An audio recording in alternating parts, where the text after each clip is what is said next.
Formula ఈ car race కేసుకు సంబంధించి అరవింద్ కుమార్ను ఏసీబీ అధికారులు విచారించారు. 6 గంటల పాటు ముగ్గురు అధికారుల బృందం ఆయన్ను కీలక ప్రశ్నలు అడిగింది. ఆయన సమాధానాలను రికార్డ్ చేశారు. విదేశీ కంపెనీకి నగదు బదిలీ వెనుక ఉన్న అసలు కోణం ఏంటని అధికారులు ప్రశ్నించారు. ఎవరి ఆదేశాలతో మనీ ట్రాన్స్ఫర్ చేశారని, దీనివల్ల ఎవరికి ప్రయోజనం జరిగిందని నిలదీశారు.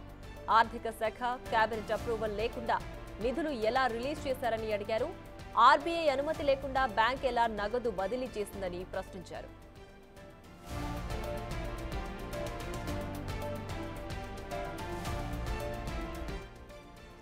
కేటీఆర్ ఆదేశాలతోనే చెల్లింపులు జరిగాయని తెలిపారు అరవింద్ కుమార్.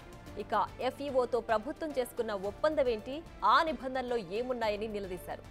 అగ్రిమెంట్ జరిగిన తర్వాత గ్రీన్కో స్పాన్సర్షిప్ నుంచి ఎందుకు వెనక్కి తగ్గింది, ఏం జరిగిందని ఏసీబీ అధికారులు ప్రశ్నల వర్షం కురిపించారు.